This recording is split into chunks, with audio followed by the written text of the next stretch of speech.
Hello you guys, welcome to my zodiacathon vlog and happy Aries season.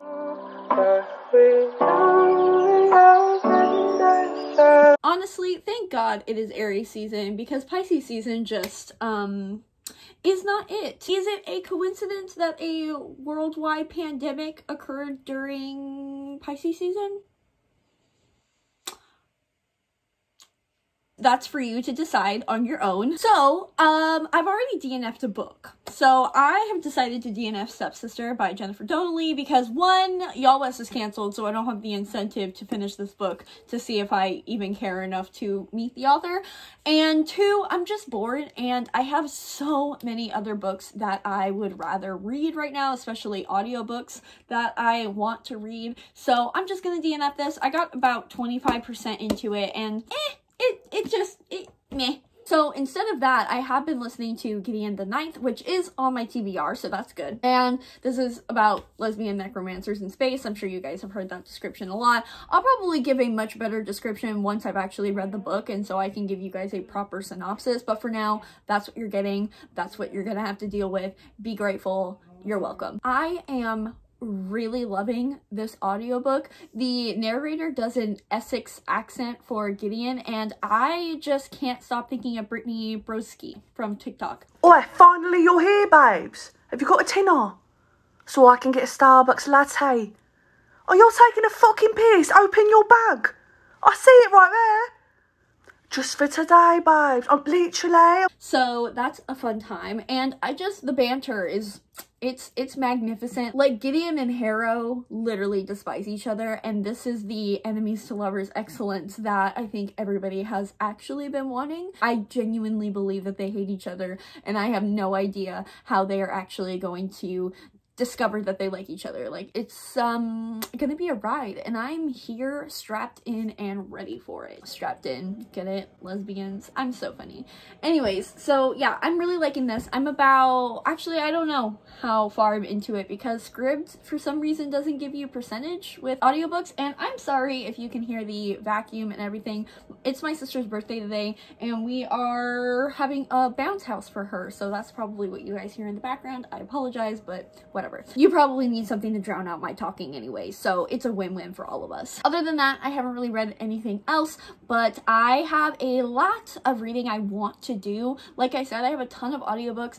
I don't know if I'm actually going to stick to my TBR for this readathon. I've been really good this month. Like, I've genuinely been sticking to all of the books that I plan to do for all of my readathons, so I don't feel too bad if I kind of go off the rails with this one, but I definitely want to get to like Prosper's Demon, which was on my TBR, as well as a couple other ones. But I also really want to read Foundry Side by Robert Jackson Bennett because I have the audiobook for that one. Carly and Ian are reading that right now, so I'll probably read that. And yeah, there's just a bunch of other things, so I'm gonna stop blabbering on right now, and we're just gonna see how this week goes together. So I got more Calico Critters, and I'm gonna unbox them right here on camera. Hashtag unboxing. Let's see what I got. Oh, how cute! Luke Hazelnut Chipmunk. Oh, he's so cute. Look at him! I love it. And part two. If you guys don't know, I'm gonna make these into earrings, and I got the earring stuff that I need to make them. Oh my god! I got matching ones! I got two chipmunks, and then the earrings will be matching. He has a little fiddle. Oh my god, that is the cutest thing ever. If you want to support my Calico Critters obsession, check my wish list down below. I have a few on there, so, you know, I thank you in advance. So I'm reading The Dark Wife right now, and I literally cannot believe that I'm actually loving a Hades and Persephone retelling. I knew the gays would give me what I wanted and deserved. I should not have doubted them, and I am just so grateful for everything that the lesbians do for me. Hello. So I have a bit of things to update you guys on, so let's just get into it. So as you saw in the previous clip, I started The Dark Wife by Sarah Dimer, and I finished it. And I gave it a 4 out of 5 stars. I truly cannot express how happy and grateful that I am that I've actually found a Hades and Persephone retelling that, one, I've actually liked, and two, that I can finally recommend to you guys, because that has to be the most commented thing on my channel is, what are some Hades and Persephone retellings? Like, do you have any recommendations? Blah, blah, blah, blah. And I have never been able to give it because I have never liked a single one that I've ever read. And now, like I said, I should have known the gays were going to give it to me. I should have known that the gays were not going to disappoint. And they didn't. And I'm just so happy about it. So this, like I said, is a female Hades and Persephone retelling. This is following Persephone and her point of view. And after an unfortunate incident that occurs with her girlfriend and Zeus, if you know anything about Greek mythology, you probably know where this is going. She is basically trying to escape Olympus and escape having to interact with Zeus, and so she basically strikes up a deal with Hades. Well, not even a deal, she's just like, hey, I have nowhere to go, and Hades is like, I mean, I got a whole kingdom if you want to come, and you want to come visit and live with me. So basically Persephone is like, yeah, obviously, because when the goddess of the underworld comes and invites you to her place, what are you gonna do? You're gonna say no? No, you're not. You're gonna pack up everything you have and leave and go live with the goddess of the underworld. It is really not that complicated. So I'm glad that Persephone had the brain cells to know so. Yeah, it was just really good. Like, the plot, it's not bad. It's just, there isn't much to it. It is quite a short book. It's only like 250 pages. And it's just, I don't necessarily like how it ended and how it kind of tied up her whole, like, 6 months in the underworld, 6 months on Earth. It just didn't really make that much sense to me, but it was so incredibly gay and so soft, and it was just really sweet, and it was written so beautifully. You know what? I'm gonna get my notes. I'm just gonna share a couple lines with you guys just so you know how beautiful this book is written. So one that I really like, it says, where Hades had kissed me, where her skin had touched my own, was the lightest dusting of gold. It glittered now beneath the light of the stars. Breathtaking. Another one, oh my god, this is probably my favorite line in the book. I'll just share this other one, and it says, I arched beneath her, skin on fire, and she traced patterns over me, ancient patterns, and I tasted glory where she kissed me. We moved like pillars of light in the darkness. We shone.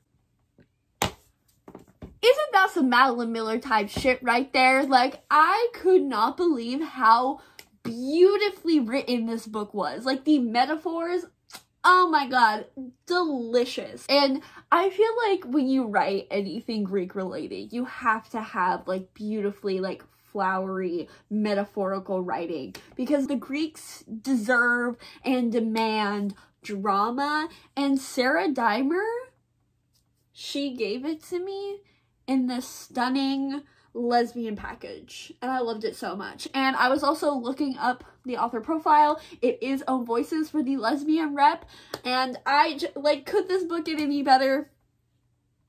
Yes, because it's not a 5-star, but, like, I am so happy with it, and I am so just thrilled that I finally have a Hades and Persephone retelling that I can recommend to you all. I also, over the weekend, finished Prosper's Demon by K.J. Parker. I was wrong in my description of this. I said in my March TBR that this was a romance between an exorcist and a demon.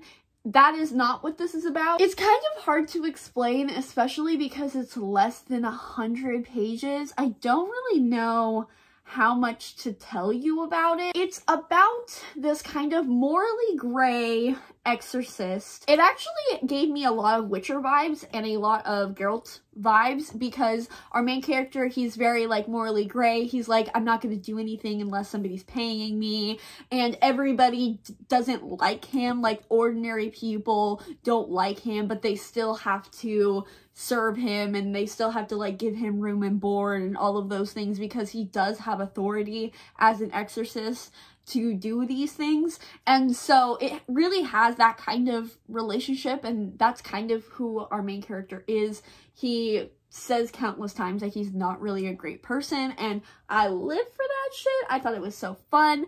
And we are following him as he is in search of this demon who he has met many times in his past, and he is looking for him because our exorcist wakes up next to a woman who has died.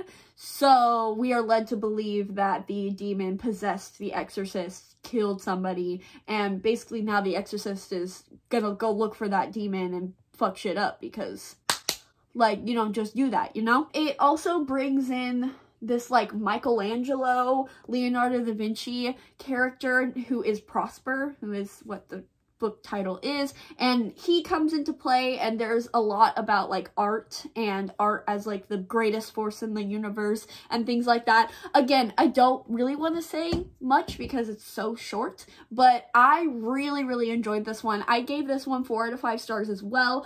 I was 15 pages into this and I was already so mad that this is not like a full-length novel, because the word and the religious commentary and like the religious system of this world, it's obviously very comparable to Catholicism, but it's also its own thing as well. It's not like a Christian God. They called it something else, and I just really live for this shit. I just wanted so much more from this, but I really enjoyed what I got. I thought it was incredible. If you are interested in any of like the ideas that I kind of talked about and any of the concepts that this book is really about, I definitely would recommend. I think it's, again, a very quick read, even quicker than The Dark Wife, and it was just really good. It ended amazingly. It has very much a plot twist ending, and I really enjoyed it. Yeah, I fucking love religion, man. I really just love it so much.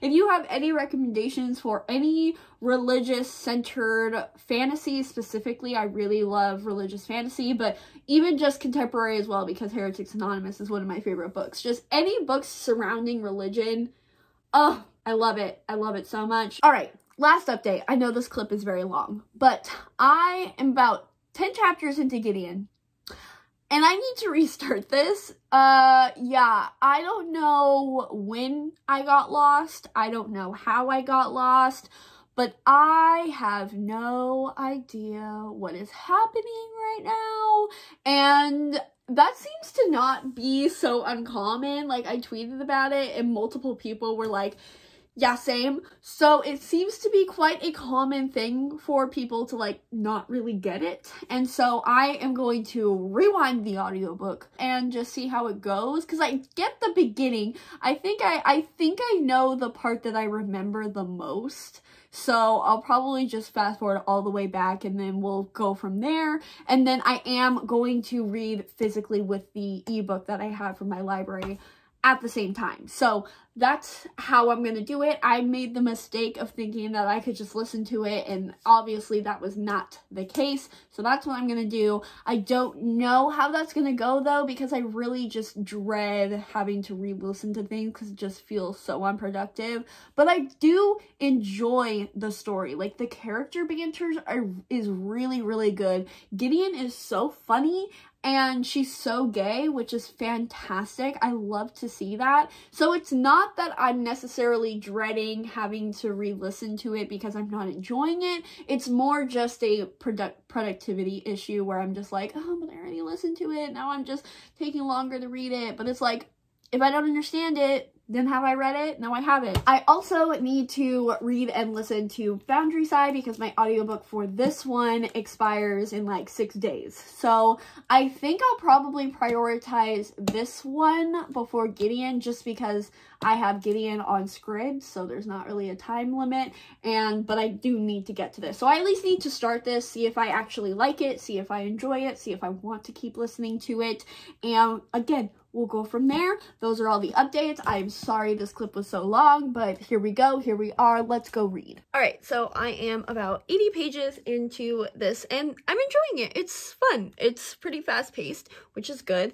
It is about this girl named Sanchia, and she has this ability to know like the memories of an object or anything that she touches, basically. So she can like touch a rock and know what the history of that rock is and kind of use that ability in order to know the ground plan of an area, which makes her a really good thief, and that's what she uses the ability for. And she is hired to steal this box, and in this box there is this key that it has the ability to talk to her, and she can hear it speaking, and he can kind of hear its thoughts, because this world has this thing called scriving. That's kind of the magic system in it, where you can draw sigils into an object and give it various other abilities and kind of change what they think it is. So for instance, you can scrive these sigils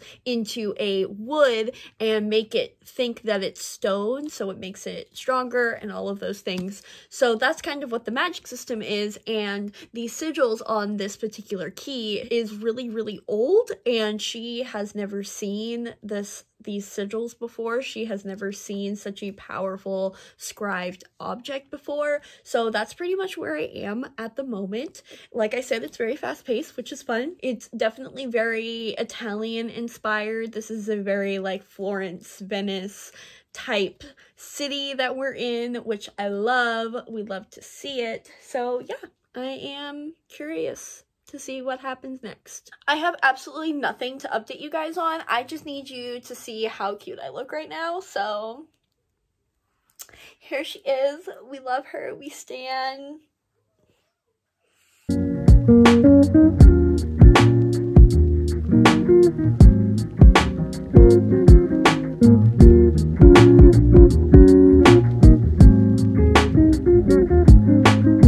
So I finally made the TikTok coffee that has been viral, which is just whipped coffee, and I am obsessed. This is my second cup, which really isn't good because apparently instant coffee has like 10 times the caffeine that regular coffee has, and I can't stop drinking it because it's so good. And please help me, I have a problem. Y'all, I don't even know what I have been doing this entire week, and I don't know how to read, and I don't know what else to tell y'all, but all I know is just how to watch TikToks, and this vlog is gonna be shit. Hey! Hey! How y'all doing? So this vlog was a fail, to say the least. I didn't want to read at all, except for like the first 2 days of this vlog, apparently. I just wanted to do crafts and not read in the slightest. Here's my craft tour. Today, instead of reading, I did some embroidery. This is my ripped jock narwhal. Please leave name suggestions in the comments, would be appreciated. And then, since I showed you guys that I unboxed my calico critters, I thought I would show you that I did make them into earrings. Here they are. They're in backwards. Oh my goodness. They're very, very cute, and I love them. And here were my original calico critters from the first box I got. So here they are. Also, feel free to save name suggestions for them down below as well. Yeah, this vlog was a flop, and it's canceled. It's done. It's over with. So glad you guys joined me on this journey, but we're done with her. So let's just close it off for the sake of all of our sanities. I read 2 things this week, both being novellas, but hey, whatever, I still read 2 things.